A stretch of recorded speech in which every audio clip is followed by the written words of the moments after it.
मित्रों नमस्कार, स्वागत है आप सभी का आपके अपने चैनल सोहन इंस्टीट्यूट में। भूगोल की महत्वपूर्ण प्रैक्टिस बिल्कुल आपकी स्क्रीन पर है। सभी लोग एक बार क्लास को शेयर कर देंगे। चलिए आज के सेशन की शुरुआत करेंगे। पहला क्वेश्चन देखिए, कांडला बंदरगाह भारत की किस राज्य में स्थित है?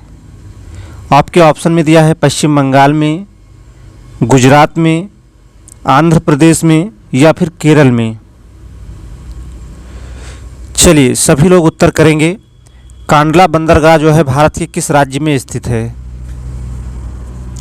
देखिए, कांडला बंदरगाह भारत के जो है गुजरात राज्य में स्थित है। सही उत्तर होगा ऑप्शन नंबर बी। यह जो है कच्छ की खाड़ी में जो है स्थित है। अगले क्वेश्चन पर चलेंगे। निहावा सेवा बंदरगाह किस राज्य में स्थित है? आपके ऑप्शन में दिया है गुजरात राज्य में, केरल में, आंध्र प्रदेश में या फिर महाराष्ट्र में। चलिए आप सभी को बताना है कि निहावा सेवा बंदरगाह जो है भारत की किस राज्य में स्थित है। देखिए, इसे जो है जवाहरलाल नेहरू बंदरगाह के नाम से भी जाना जाता है और यह जो है महाराष्ट्र राज्य में स्थित है। मुंबई बंदरगाह का सहायक बंदरगाह भी है। सही उत्तर होगा option number D. Next question की तरफ चलेंगे।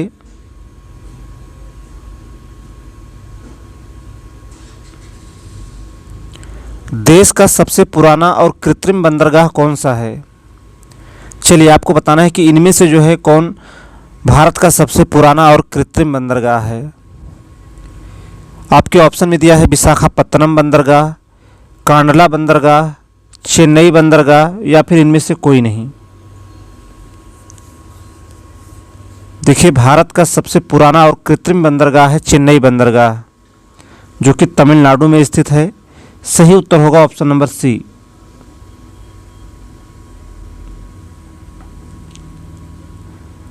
नेक्स्ट क्वेश्चन पर आगे बढ़ेंगे। रोहतांग दर्रा भारत के किस राज्य में स्थित है?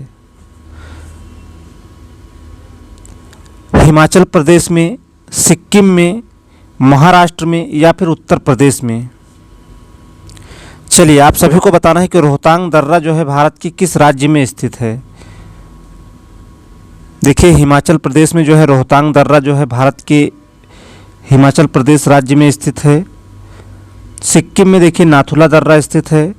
महाराष्ट्र में जो है थालघाट और भोरघाट दर्रा स्थित है।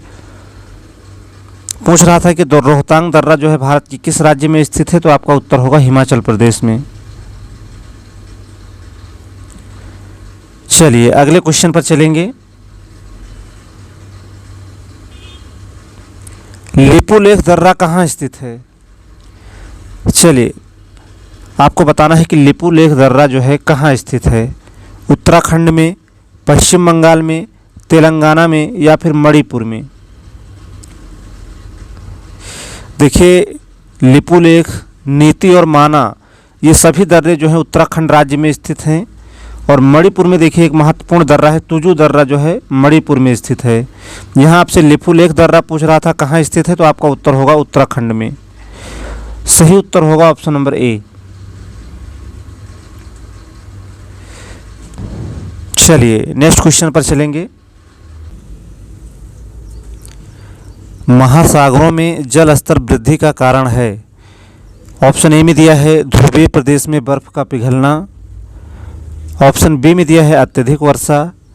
ऑप्शन सी में दिया है अम्ल वर्षा और डी विकल्प में दिया है इनमें से कोई नहीं। देखिए, वैश्विक ऊष्मायन के प्रभाव से पृथ्वी का तापमान बढ़ रहा है तथा तापमान के बढ़ने से पहाड़ों तथा ध्रुवीय प्रदेशों में जो जमे बर्फ हैं वह पिघलने लगे हैं, जिससे ये जल जो है महासागरों में जो है आ रहे हैं और इसीलिए जो है महासागरों का जो जल स्तर है वो लगातार बढ़ रहा है। पूछ रहा था कि महासागरों में जल स्तर वृद्धि का कारण है, तो आपका उत्तर हो जाएगा ध्रुवीय प्रदेश में जो है बर्फ का पिघलना। सही उत्तर होगा ऑप्शन नंबर ए। चलिए अगले क्वेश्चन पर आगे बढ़ेंगे। निम्न में कौन विश्व ऊष्मायन का कारण है? जल प्रदूषण, मृदा प्रदूषण, वायु प्रदूषण या फिर ध्वनि प्रदूषण। चलिए, विश्व उष्मायन का कारण है जल प्रदूषण, मृदा प्रदूषण, वायु प्रदूषण या फिर ध्वनि प्रदूषण।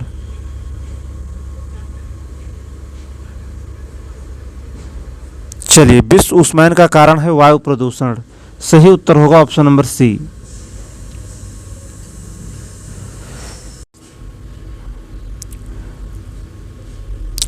पृथ्वी तल पर उस काल्पनिक रेखा को क्या कहते हैं जो 180 डिग्री मेरिडियन यामोत्तर पर खींची है? ऑप्शन ए में दिया है अंतर्राष्ट्रीय तिथि रेखा, कर्क रेखा, प्रधान यामोत्तर रेखा या फिर विषुवत रेखा। देखिए, प्रश्न आपसे पूछ रहा है कि पृथ्वी तल पर उस काल्पनिक रेखा को क्या कहते हैं जो 180 डिग्री मेरिडियन यामोत्तर पर खींची गई है। सही उत्तर होगा अंतर्राष्ट्रीय तिथि रेखा। ऑप्शन ए यहाँ पर सही होगा। चलिए, नेक्स्ट क्वेश्चन को देखेंगे।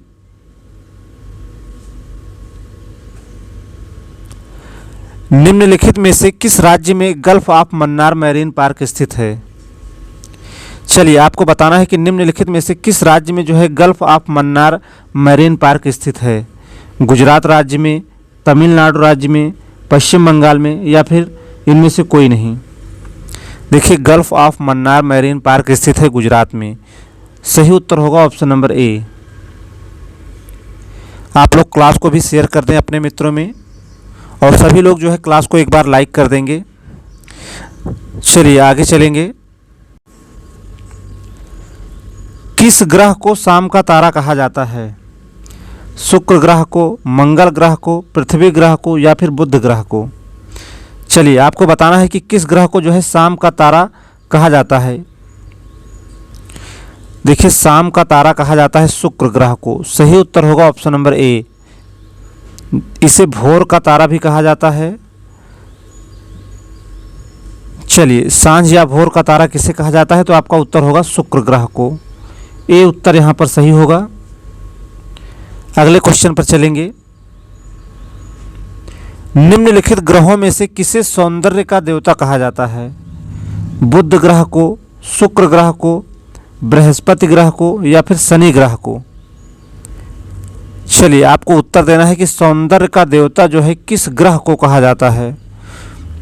आपका सही जवाब होगा शुक्र ग्रह को जो है सौंदर्य का देवता कहा जाता है।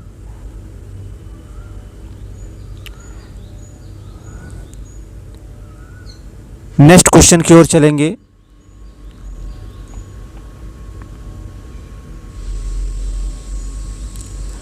शनि ग्रह को सर्वप्रथम किस खगोल शास्त्री ने देखा था? यहां प्रश्न आपसे पूछ रहा है कि शनि ग्रह को सर्वप्रथम किस खगोल शास्त्री ने देखा था? गैलीलियो ने, कोपरनिकस ने, टॉलमी ने या फिर केपलर ने? तो आपका उत्तर हो जाएगा गैलीलियो। शनि ग्रह को सर्वप्रथम जो है किस खगोल शास्त्री ने देखा था? तो आपका उत्तर होगा गैलीलियो ने। ए विकल्प यहाँ पर सही होगा। चलिए, अगले क्वेश्चन पर चलेंगे। ग्रेट डिवाइडिंग रेंज कहाँ पर स्थित है? प्रश्न आपसे पूछ रहा है कि ग्रेट डिवाइडिंग पर्वत या ग्रेट डिवाइडिंग रेंज कहाँ पर स्थित है? ऑस्ट्रेलिया में, स्विट्जरलैंड में, दक्षिणी अमेरिका में या फिर जर्मनी में? देखिए, ग्रेट डिवाइडिंग रेंज स्थित है ऑस्ट्रेलिया में। सही उत्तर होगा ऑप्शन नंबर ए।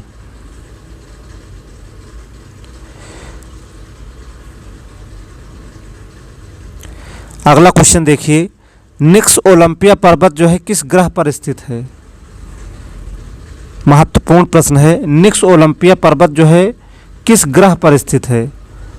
बुध ग्रह पर, शुक्र ग्रह पर, पृथ्वी ग्रह पर या फिर मंगल ग्रह पर? तो आपका उत्तर हो जाएगा निक्स ओलंपिया जो है मंगल ग्रह पर स्थित है। डी उत्तर सही होगा। आगे चलेंगे।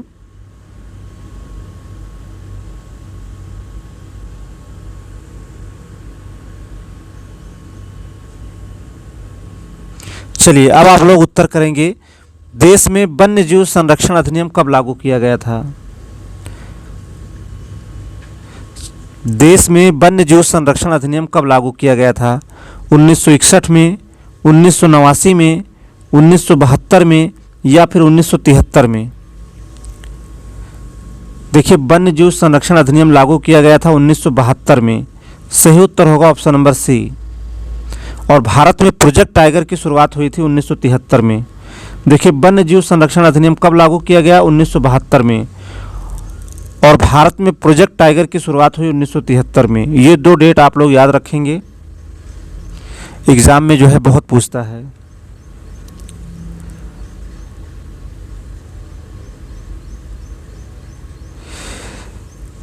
चलिए अगला क्वेश्चन देखिए, कंपोज घास के मैदान कहाँ पाए जाते हैं?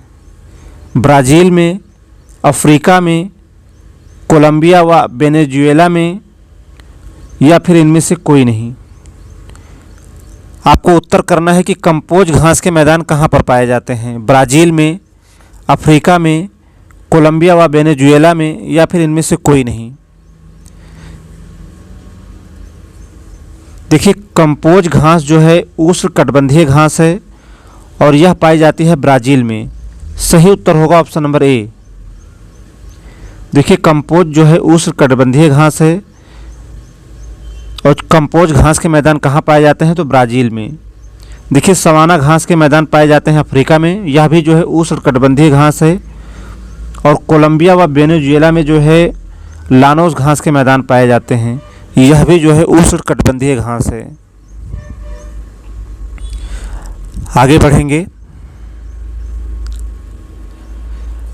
नंदा देवी चोटी कहाँ स्थित है? हिमाचल प्रदेश में, उत्तराखंड में, नेपाल में, या फिर सिक्किम में?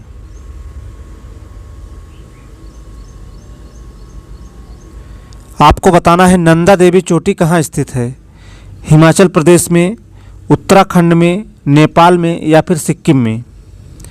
तो देखिए, नंदा देवी चोटी स्थित है उत्तराखंड राज्य में। सही उत्तर होगा ऑप्शन नंबर बी।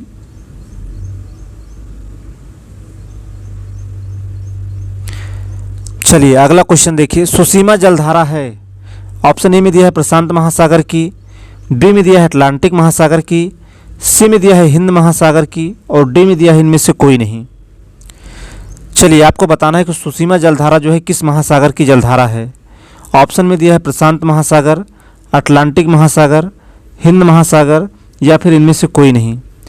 देखिए, सुसीमा जलधारा जो है यह एक गर्म जलधारा है और यह प्रशांत महासागर की जलधारा है। सही उत्तर हो जाएगा ऑप्शन नंबर ए।